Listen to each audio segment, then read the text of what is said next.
Wam Sakraman adi uma me saa wa Nigeria ma owuwa wanim Sakraman nti unim nyansa wo nwini che nipa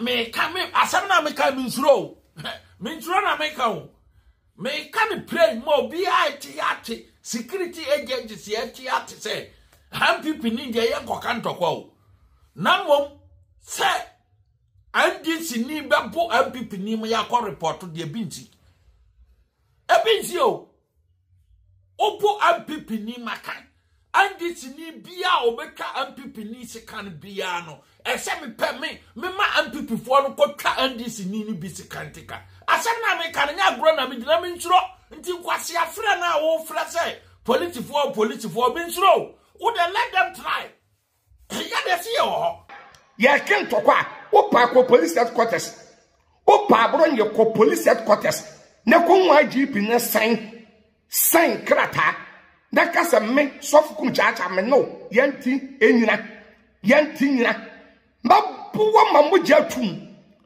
babuwa ma bronye moja ebridum odi opa me say ko headquarters ko police headquarters ne ko IGP dampale na sign krata wo say o pesa woni me beko wa wo body no abronye wahu Jimmy Fo wahu kawu abronye kamabuwama Ebusuya Ghana de obi anim se yeka abato ho nsem de ya na ye MPP ana NDC enti abato no ho nsem a ekoba no 4 years bia no sansensem no almost the same thing ya na ekoba de bia enam sansensem we aso ena abronye DC enso be ka sembi me ka me asam na me ka minsuro na me ka wo me ka me pray mo bi ati security agencies ati say MPP ninja ye koka ntokwa wo na mom say NDC ni bebo MPP ni mo ya ko report de binti o opo MPP ni makan NDC ni bia obeka MPP ni sekan bia no ese me pe me ma MPP fo no kotwa NDC ni bi sekan tika asem na me kan nya agro na me dina me nsuro nti kwase afra na wo fra say politifo bi nsuro wo dey let them try ya dey see o mo ntra na mo MPP ni bia na mo nya o madin so mo dia hunahuna kwase akwatra TV so na se wankase ba omia wi abom ade besi aboafu no asema bronye DC ebeka ye ena sofukum chacha anye ne de ohunu se kasa na okan no anko ye na sofukum chacha ba ese oba no abetenetene no ena akoye nsempi na ebusuya yenim se eye political talks but from the way things are becoming no a free political talk ababaye personal issue to the sense that sofukum chacha boefu ye pa o chiremu se ochi abronye DC ya obabune prepare no sofukum ede ni macho chere ebusuya subscribe my page with me adoma no so na me fa insane mu nchiri mankasa embo na fi me adoma no so se na me upload yan so na on sabeti nyaka ebusuya abronye DC ede insane beto abontin a wo chiremu se abato na beto no de yemfa so ndwento na emum omo ntena se enye hwe han emma NDC nipa bi emfa se kan betwa MPP ni emfa koma police na se NDC ni make sa mistake no attack MPP ni a ono nso be ma MPP fo no so no be attack sa NDC fo na ena asofukum mo che se ne sa de a na entwe obe respond yi ena abronye DC che se sofukum maame kobo asawo ewo anago na okoye no sebe kramai ni maame dai ene de wo sofukum chacha ya momfa video nkoma NDC sofo na ne maame kobo tutu ewo Nigeria ema nkraman di na ma o ne maame wo ne nanim se kraman kum chacha momfa nkoma na se me ma bronya no me nyamre o Ghana hawo hana me ye hunahuna me kwase ahunu anyansafo no nyina wo asore mu no ma firi mu kɔ anyansafo na gya asore no kɔ biko ma hu se wagimi asiedun katia kɔgina akrobo ka se ono ene ma order se Omunkwa bo MPP for no omode Baumia posters. Tare drip machine. Also on the man instruction say omunkwa bo omu. Aboa wotimi ka say police for nkwankwa che no. Anam sakrama adi uma me saa wa Nigeria ma owuwa wanim sakrama nti unim nyansa wo nwini che nipa. Me kame asam na me ka minsuro. Minsuro na me ka wo. Me can pray more be ati security agencies ati say MPP ninja yan kokanto kwa na mom say NDC ni bebo MPP ni mo ya ko report de binti o opo MPP ni makan NDC ni bia obeka MPP ni se kan bia no ese me pe me ma MPP fo no ko twa NDC ni bi se kan tika asem na me kan nya agro na me dina me nturo nti kwase afra na wo fra say police for be nturo wo dey let them try ya dey see o mo ntra na mo MPP ni bia na mo nya o madwin so mo di ahunahuna kwase akwatena TV so na say wan kase ba omia wi abam ade besi aboafunu call on Asiedu Nkatia, call on the police or Munkochi Asiedu Nkatia because your my specific statement to say or no na sumaye ewo krobo so Munko bu MPP for nim prepare mu because machines ni ye Ghana there odwan Asiedu Nkatia odwan Mahama eye bad brand no obi kwabo no community day phone na Mahama dia ba eka forest mu hon wan fa no pictures ya antetar ho me na me kan me see say NDC for adwin say omudi ahunahuna na bagi power 2024 did you forget it because MPP ya army who we are ready say this are nye police na be tie asem and nye soldier na be tie asem no and obi ani wo be tie asem say ya ahunahuna nko ade did you forget it o de mo pa mo mani nsi baabi na mba hu ne ebesi eye action me ka tro pray me atana me ka me ntro Upa faba wasu wanim se kraman because na kraman na edi umame wa Nigeria. Aboafunu na ja asem na meka misuru. Me se NDC ni bo MPP ni bia ba bia obu obi e wo sampa. Me ya bo NDC ni owo sunyane. Me ya bo no. Ana dia maka me ntro bia na meka o. Me nyo bia di soja hunahuna me. Na me nyo bia di police hunahuna. Let them try. Kwasia hunu Asiedu Nkatia ka so on man trust say enkobu obutim ka say enkoche no oto na wadwene nya adwuma ntira nyansafo a wo wasoro mu afiri mu kɔ no me asana me ka me nsuro me ka ne pray say MPP bo mi awe ni aba na asofofo nkwasiafo bi ti se monom na ma ba be ka say an bo mi awe ni de na mom ye fa sunwe bu ko wo di kana ka say wo de wo wodo Mahama na bo mi awe ni amaba ka say Yema sunwie emrana ni yemfa madwo Mahama aboa no me kan plan say ye ne ka Ghana nchi se bo mi awe ni MPP me makoye me campaign me no ka say me namu me ye me campaign Ghana for so tie o ma hu ade pa na na do dan kwa akofo ado aye o en wo mu wagidie say e bo mi na betima to aso ye we ni wi amaba ka say yemfa madwo Mahama asemba akwa wo pesa otini yi a eno so no aboafunu wantene yie no Mahama de odi nipa o ono de odi nipa ye gitumba wo de kraman na di humame wantene yie a me sana sisudua me na me ka say o fa video no fa koma police fo sab wo say me say Mahama akodi dondena poyere aboa andisi fo kro mo wo andisi mu gitum say Mahama anyim dondena poyere odi ne nyim no Mahama ne dondena pomfa ma wo so wo na wo no chese wo akwa join nti di nkwase ani edene ani nkura asesem no di mi na anyansafo afiri wo asore wo na aba be defend Mahama ne dondena po let them come forward because you open secret obi anim e wo kroma se Mahama anyim dondena po yire e ma no be akora no wo sisi ai foolish man wo na aba be ka de say peace council should what do you mean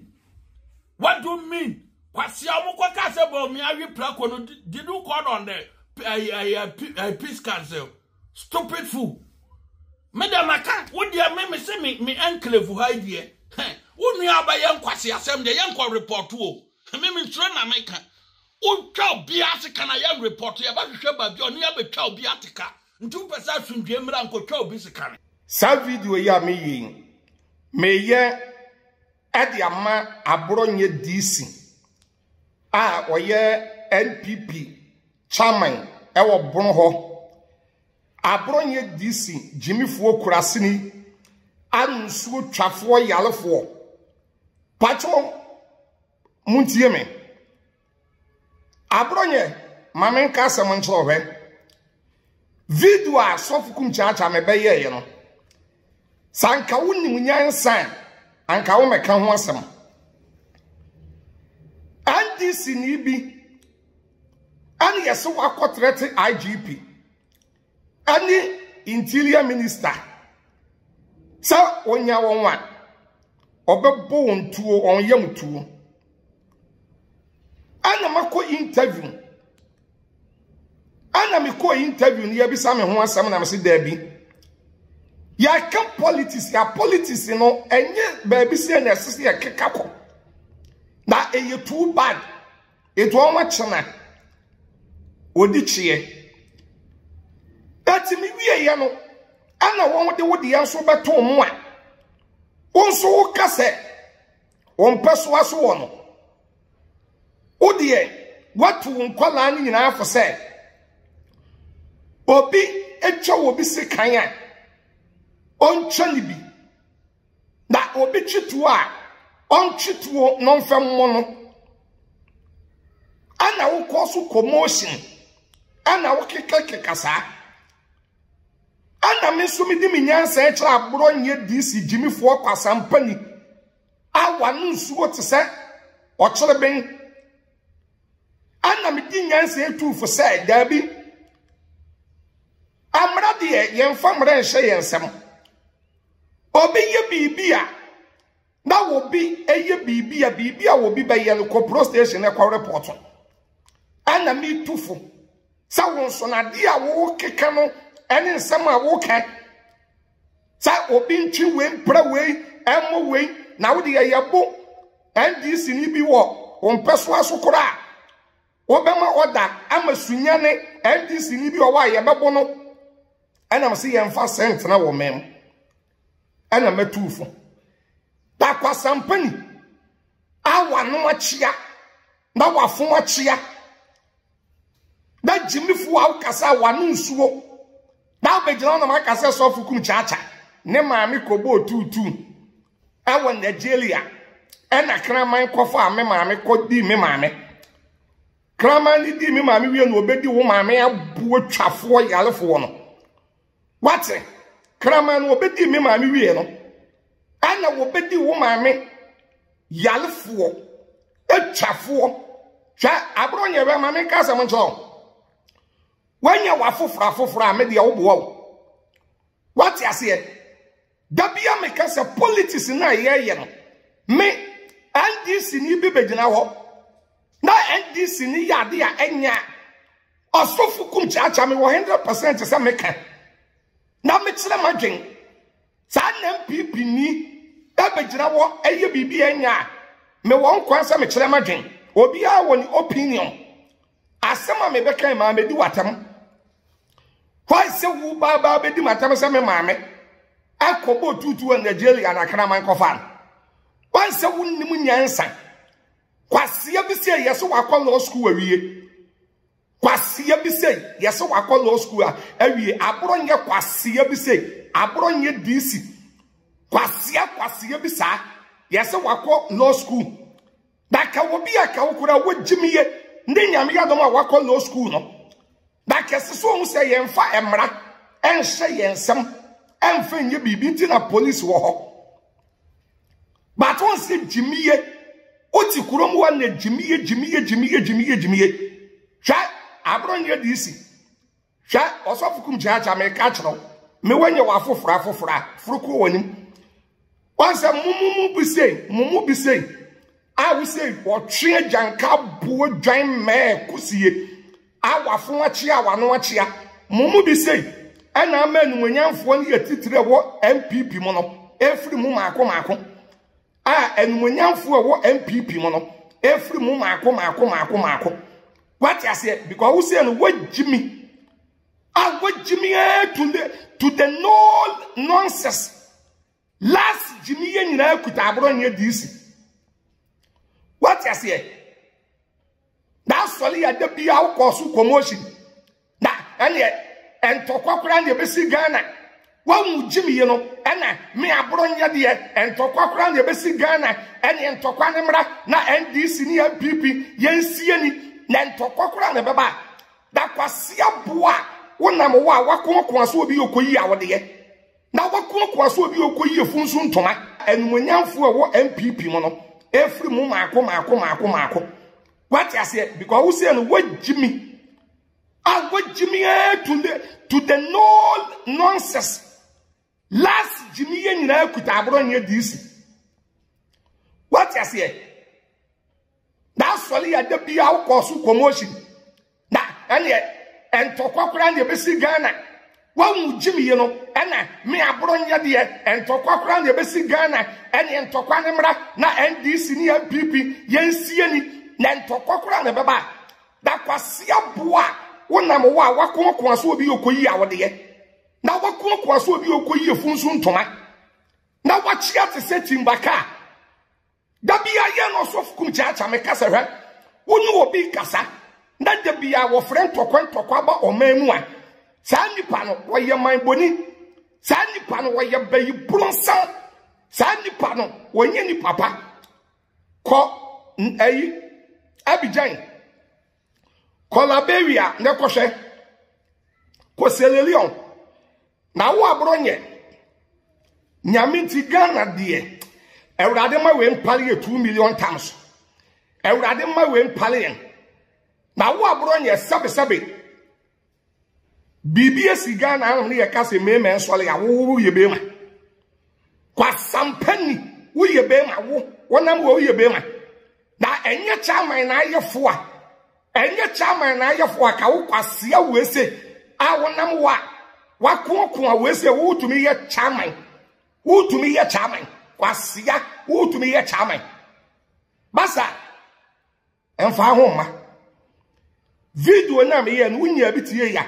Or be a source of Kumchacha Kenyans, as some say, or minor your woman, we end this in you, we end people in you. Now can somewhere the commotion in Baba, add the Basabasa Baba, add the problem Baba. Party be out join be a eminent found. Party be out join be eminent found. Yes. Cause Yenny Ghana for Flobia baby. And yes, and then as I'm sure video will be managed pa. Ya papa on a book in the Japan.